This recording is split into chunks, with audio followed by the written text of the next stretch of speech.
Welcome to the daily update. This is Being Prepared Tuesday, July 5th. I sure hope everybody had a really nice 4th of July. And we'll look at the action in the market for Tuesday's session and then see how things look for Wednesday, July 6th. And just a couple of points before I get started. When I prepared the weekly video and the daily video for Tuesday, I tried to get out of town for a day or so. And when I came back, I was pretty tired and I'm kind of stumbling over my words a little bit. I apologize for that. I heard that when I went back and re-listened to it myself. If that ever confuses you, please ask me. It's like, okay, you said stocks are going up, but really you meant to say bonds. What do you mean by that? I'm all confused now. Well, just let me know if that's something that does confuse you, because I do trip over my words from time to time. I've been known for that because I'm thinking about 3 steps ahead. Another quick thing is I may have to pare back on the daily videos because I'm trying to get the rest of the things available that I teach as a part of my program. And it takes me a long time to do these videos every day. And I really enjoy doing them. I'm not complaining about that. It's just there's only so much time. And if I can take that same amount of time and use it to develop some of the other things that I have prepared for the people in my program, that would benefit you. Now I'm thinking, I'm not really coming up with any idea as to how much I might pare this back. But for example, I noticed that a lot of people don't watch Friday's video for some reason. Well, maybe I don't have to do the video for Friday. A lot of people tend to watch the weekly video and then we'll watch the video for Monday. So that one seems pretty important. So I'll think about things and then come up with that. Now let's talk about what happened on Tuesday.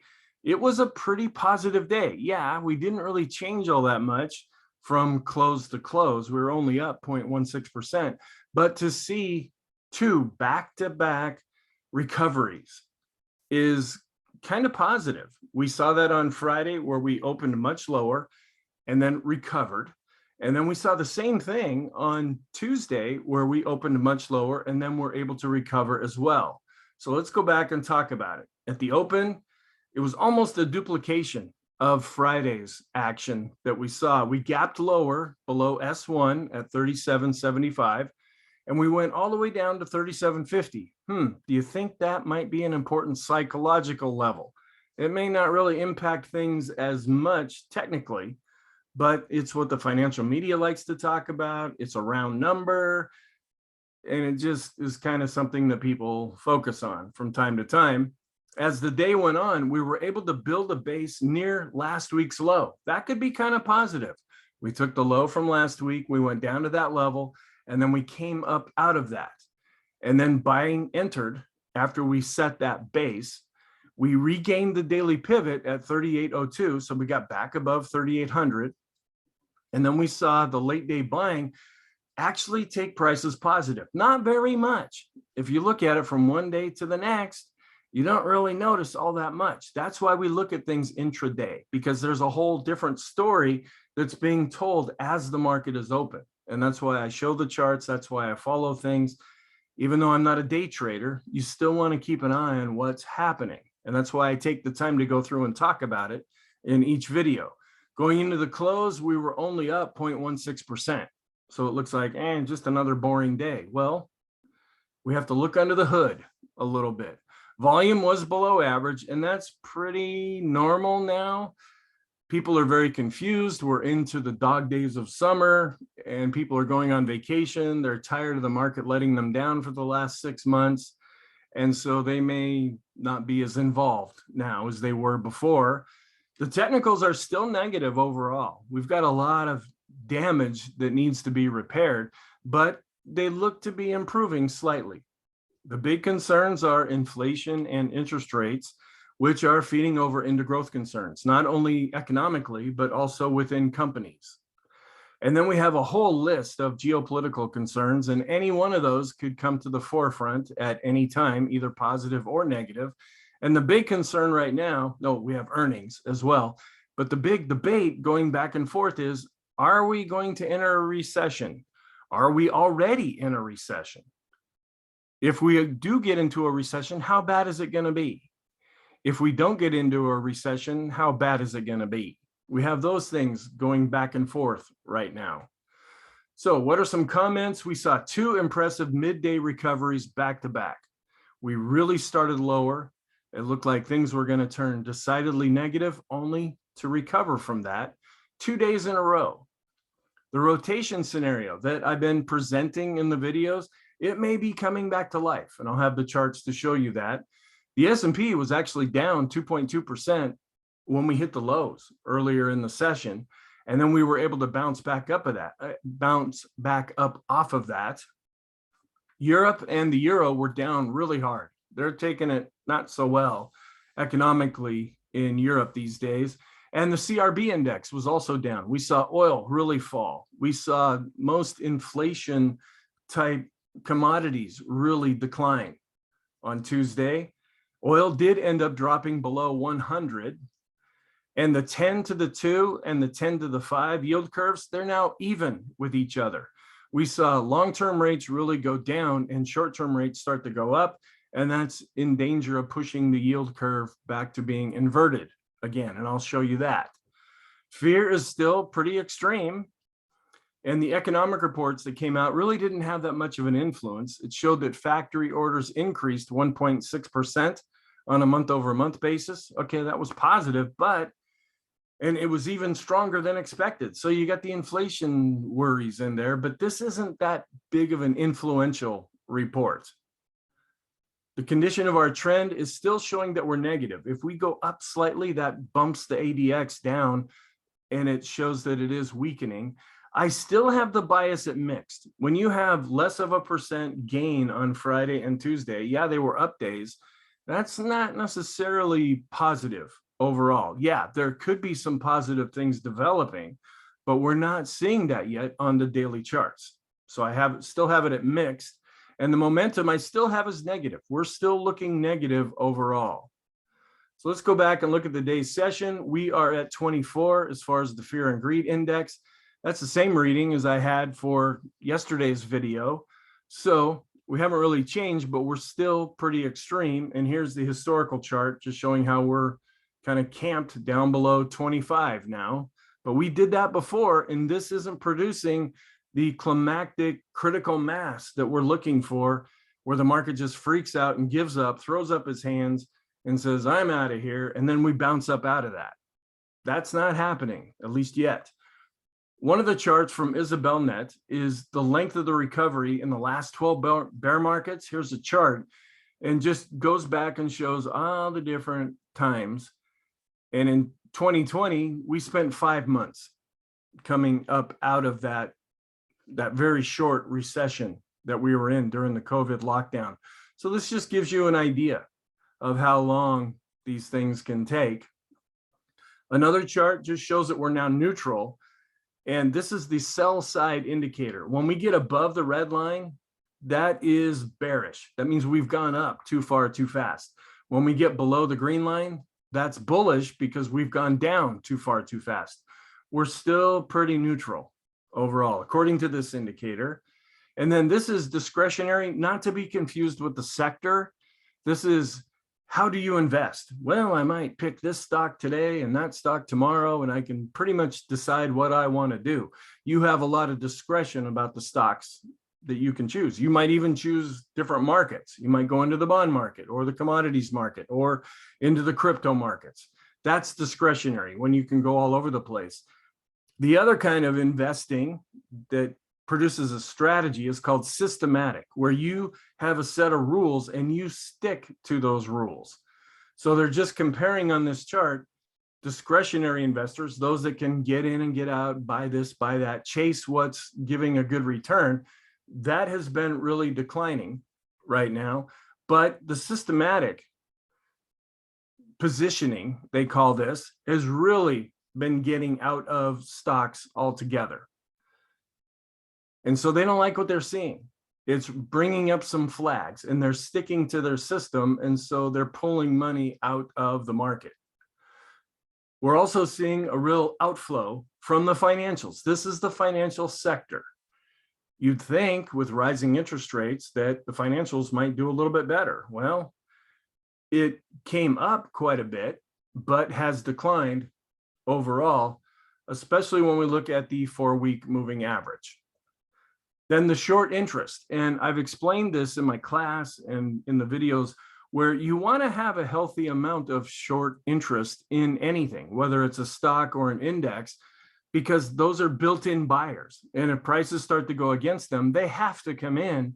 And in order to close out their position, they have to buy, which produces a short cover rally, which can really produce pretty strong gains to the upside.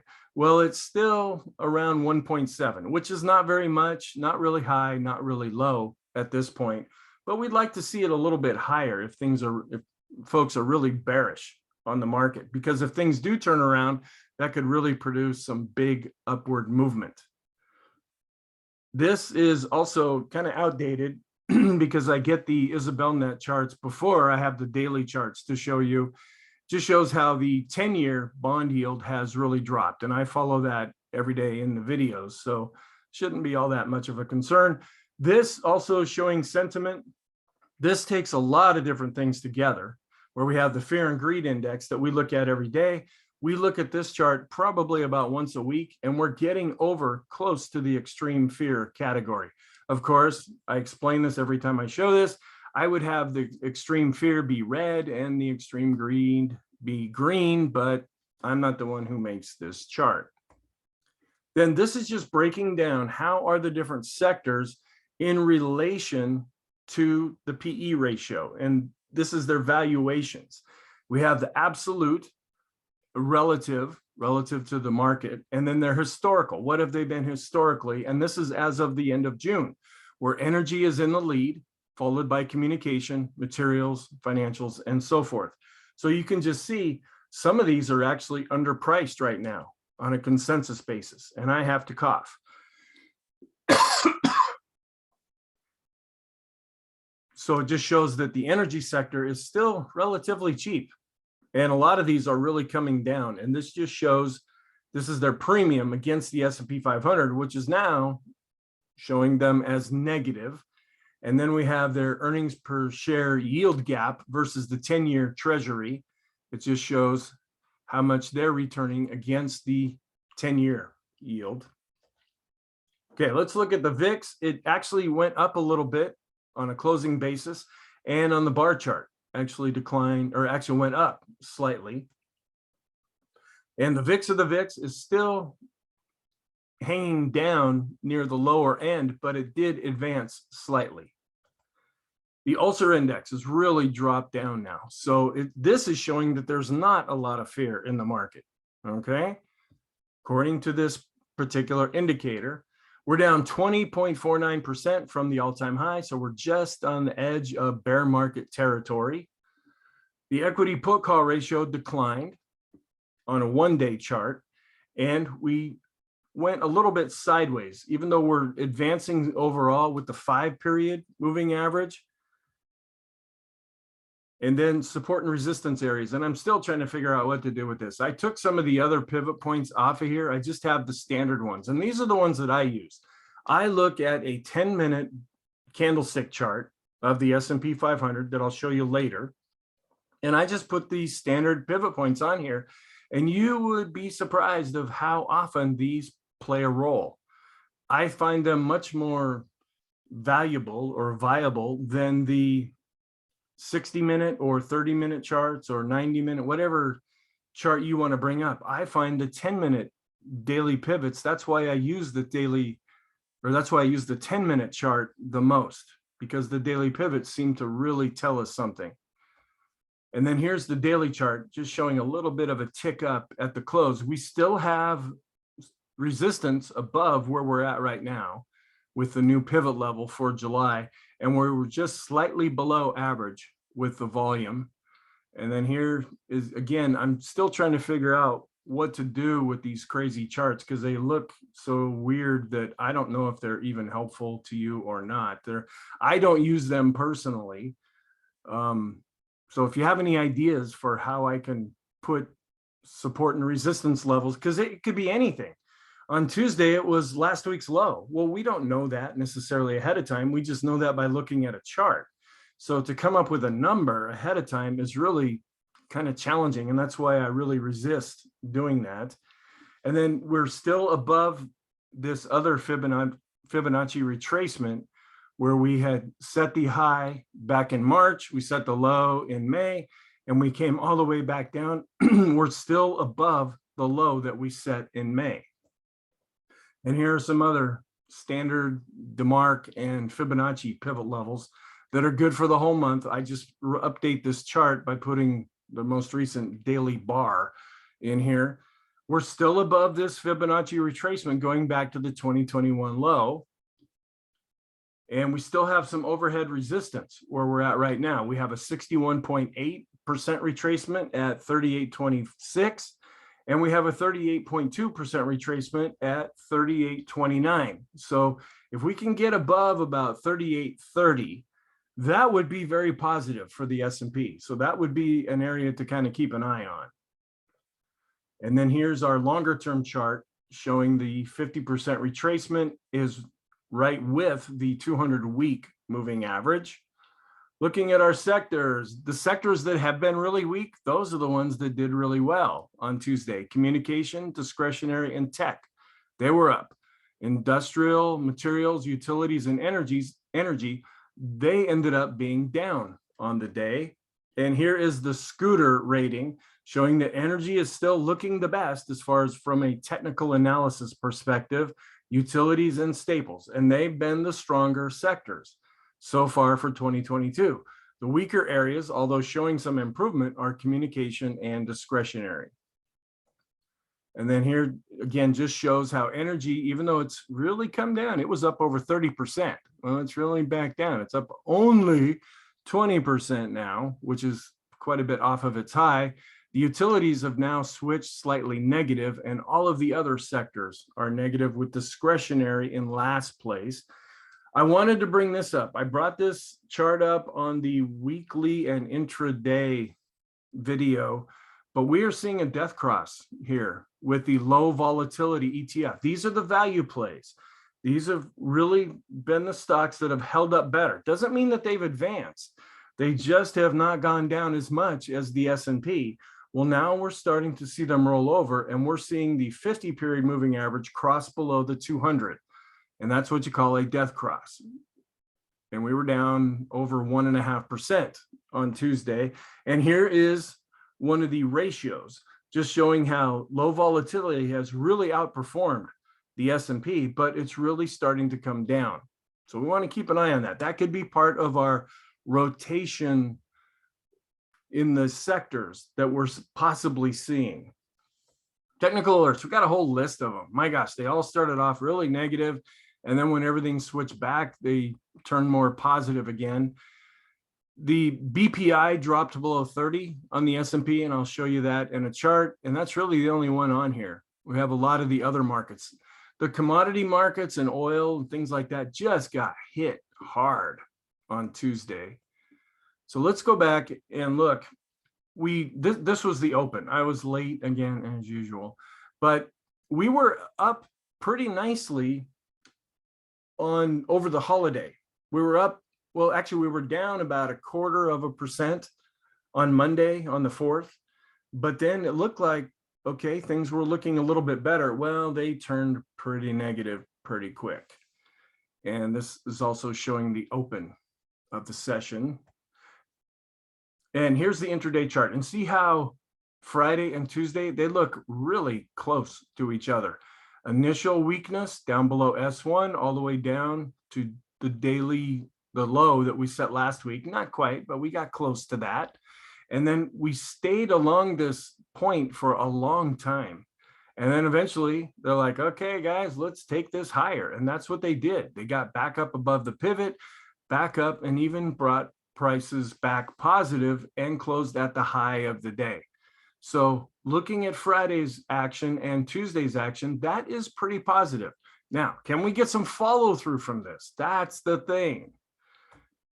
Our trend is still kind of weakening a little bit. We're still below the moving average. The selling pressure is declining, but the buying power is also declining, but we're still above 20. Looking at breadth, we saw a little bit of a downtick based on price and a little bit of an uptick based on volume. That's kind of interesting. And the advanced decline ratio is right about neutral. It's a little bit negative, but right around the 0 level. New highs, new lows. Again, we're going to lose this if things don't turn around, where this is starting to roll over on the 10 period, the 5 period, and the 10 period is still going up, but that will start to roll over soon as well. Accumulation distribution, we saw really kind of a nice improvement here. We were able to break away from the moving average. Looking at some short-term charts, the force index really didn't change at all. The Swinland trading oscillator still continues to be negative based on price and volume. McClellan oscillator ticked down a little bit. I'm not sure why, because the S&P was up. You would have thought this would have gone up, but hey, I don't calculate these indicators, but we're so positive overall because we are above 0. The moving average study declined a little bit with the 20, 50, and 200 period moving averages. Stochastics looking a little better. It actually turned up in the short term, turning up in the intermediate term, trying to roll over a bit in the long term. Looking at some intermediate term charts, the PMO continues to be positive. We crossed positive last week with the PMO, but we never have crossed positive yet based on volume. We did on price, but not on volume. The PMOs that are rising, we're pretty much flat. We're still advancing with the number of buy signals, and we're showing some improvement with those that are above 0. The Chaikin oscillator also advanced because we finished with an up day that like switches a whole lot of indicators over. The Chaikin money flow is pretty much flat right now. The volume intensity has really dropped off because we're seeing below average volume. The vortex, it's kind of getting closer here. It's still negative with the red line on top, but we're starting to see the red and the green line converge with each other. The summation index is still going up a little bit based on price and pretty much flat based on volume. All of our oscillators have now switched to positive. So we can put that behind us and say, from a technical analysis perspective, the oscillators have turned up. Now we just need to see, can we get back to any of the moving averages? And here's the BPI, where it closed slightly below 30. So that triggered a signal. The rate of change going back 50 periods is still extreme negative. The ease of movement is showing some improvement, but still slightly negative. And our TTM squeeze is also showing a little bit of improvement. As these red bars go up, that means that there's a slight improvement happening. I don't have any chart variations. There weren't any changes, so I didn't bring any of those charts up. The elder impulse for the S&P is still neutral, as it is for the SPY. And the SAR continues to be positive with the dots underneath. And we're still negative with the go, no-go system because we're looking at deep purple. A lot of smoke on the water there. Okay, with our moving average study, we showed a little bit of a tick down with the 50, 150, and 200 period moving averages. The rate of change going back 200 periods was pretty much flat, but it's still negative, and we're coming off of matching the low that we set back in the COVID plunge. Special K continues to be negative, and this is longer term, so it's going to take a while for this thing to turn up, and we're going to need to see some price action for that to happen. Looking at the broad market, and that's kind of where things happened during the days, the broad market and then the other markets that we look at.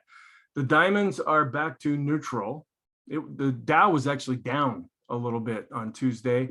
The Qs have switched over to positive. They had a pretty solid update. They were up 1.71%.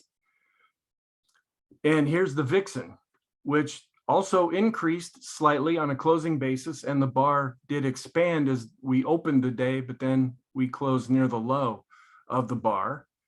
And then here's the NASDAQ. I haven't brought this up in a while. This is showing how we've closed just slightly above the pivot for July. That could be positive. Can we hang on to that and build from that? And here's the NASDAQ 100, where we're right underneath the pivot. Can we break through this pivot level? That would be more positive, especially if the NASDAQ could hang on to its positive stance according to the pivot right now. Some of the other markets, the CRB just got hammered. It was down 4.68%. I believe that says. These numbers are really hard to read. We're still in an overall uptrend, but we've been seeing some weakness. So is inflation starting to get a little bit more under control? That's the question that we're asking right now. The dollar just, man, take me to the moon, up at 106.32, like a 20-year high against the euro. I'll have a chart here, shows we're above the euro now. So if you want to go to Europe, yeah, if you can afford the plane ticket for the fuel prices, you're actually ahead. The dollar's doing better than the euro, which has not been the case for the last 20 years or so. And here just shows how the Japanese yen continues to show weakness. The euro has been weakening as the dollar has been showing strength. Here's the S&P to the dollar, and we're pretty much in neutral territory right now. Oil, boom, down under 100. Boy, I hope that feeds over into the gas that you put in your car. In the S&P to the oil correlation, still pretty much neutral. Little bit of a same direction, but kind of in neutral land right now. And then copper, man, it's just boom, boom. This suggests economic weakness potential. And we're really falling with the copper prices. And we've been watching that in the last few videos. This just shows the ratio of copper to gold and how it's really going down, even in relation to gold. And here, this is the copper to gold ratio that's in black, the chart that I just showed you. And the blue line here is the 2-year treasury, where it spiked up and now it's starting to come down. The treasury yield on here.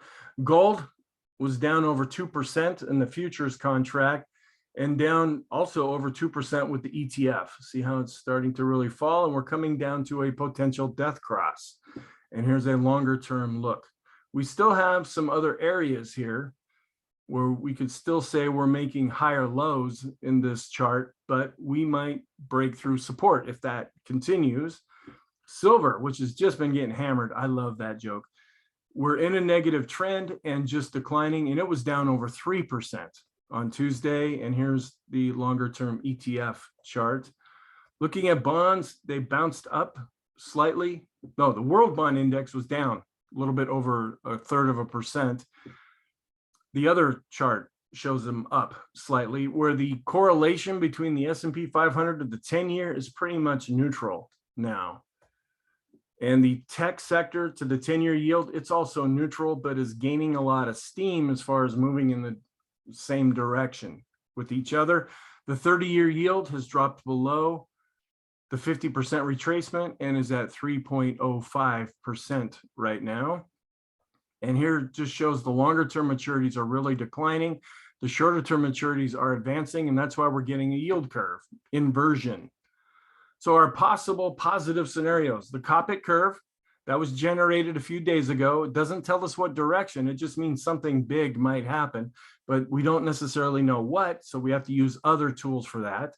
And then we're not quite there yet, but the Pring bottom fisher, which does pick direction, this is pretty good at signaling market bottoms. Now, it can also give some false signals, and we've seen those in 2022, but another day or so, and this could potentially cross. Then here's our sector rotation charts. We saw a little bit of a spike up with the Qs, so this is looking better. Discretionary to the S&P also spiked up. The large cap growth to large cap value shows growth really spiked up. So that is bringing this scenario possibly back into play. And here's some other charts showing the growth to value ratio with the large caps up, mid caps up, and small caps were also up. So pretty much across the board, we saw some sector rotation taking place. Then looking at the 2-year treasury yield, have we spiked? We came up and we're coming back down, but we don't really know if this is a spike right now. We're not seeing a real follow through. And other times when this has happened, this has marked usually a pretty short term, but yet significant bottom in the S&P 500. And then the correlation between the S&P 500 and the 2-year yield is also pretty much back to neutral now. The staples sector, was down 0.64% and starting to show some weakness here. If this continues, we might see a death cross soon.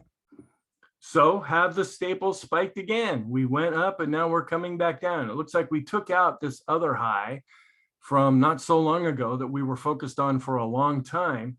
Now we spiked up and we'll have to see. Are we going to see any follow through with price? So what's our outlook then for Wednesday? Technicals are showing some improvement.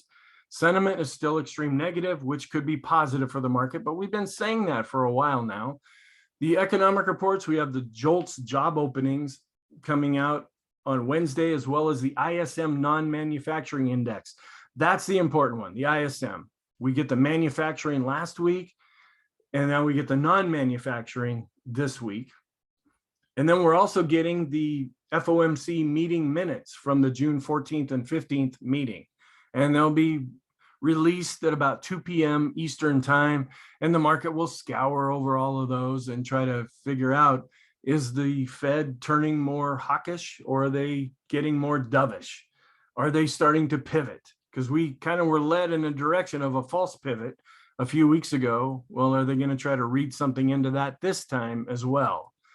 And then all the different geopolitical events. And I sound like a broken record. Russia, Ukraine, which could be positive or negative, probably mostly negative, the way things have been going. We've got the supply chain issues and what's been going on in China, inflation and interest rates, as well as growth concerns. Margin calls, if we keep falling, that could be an issue. Oil, with it dropping under 100, is it going to keep dropping? Or was that just a short-term anomaly and it's going to go back up? And then earnings as they're released. And then we're getting lots of Fed speak today with the meeting minutes coming out. The longer term situation in Japan, that's why their interest rates are so low right now. They might be having a whole nother ball game as far as what might happen economically, which might force them to the point of selling US Treasury bonds, because after the Fed, it's Japan that owns the most. And if they have to sell, that's going to push price down and interest rates up. So that could have a real impact on things. And then the big debate right now are the recession fears. So our scenarios looking at going down. We're still negative overall here, but we're showing some improvement. But we were showing some improvement last week and it fizzled out pretty quickly. But all the things that I just talked about, if they turn over to the negative side, could really push prices down. And then the technicals, which are showing a little bit of improvement, but they're still negative overall. What could help us go up from here? We need to see follow through. Instead of just intraday recovery, we need to see some daily chart recovery as well. And there's a real disbelief that the market's never, ever, ever going to go higher ever again. And that could work to the positive side. And then our possible positive scenarios. Some of them look to be kind of lining up again, but we need to see follow through with price action. And then the technicals that we're looking at, can we get back to any of those moving averages? Right now, we're using pivots and fib retracements and previous highs and lows to give us either support or resistance. For example, last week's low, that provided the low for Tuesday. But we don't really know that ahead of time. And then sideways, we're not in a sideways market, even though the ADX is weakening a bit, it's still above 20. So our conclusion is we're still negative overall. Short term, we're negative, intermediate term, we're negative, and long term, we are negative. But we're seeing some improvements along the way. But like a broken record, we've seen these before. We need to see sustained improvement, not just one day or 1 or 2 days. So thank you. Have a very good Wednesday. And I will look at preparing the next video after Wednesday's session. Please let me know if there's a day of the week that you don't really like a video or that you don't think is all that important. I think Monday's video is pretty important because it's after the weekend. Friday, nobody seems to really watch. And then maybe just as things happen, maybe I can look through the charts and then say, okay, well, this is worth doing a video or something like that. But I like doing the videos every day because I like this constant feedback every day of what's happening to build the picture that we're trying to use here. So anyway, have a great evening and I'll talk to you in the next video.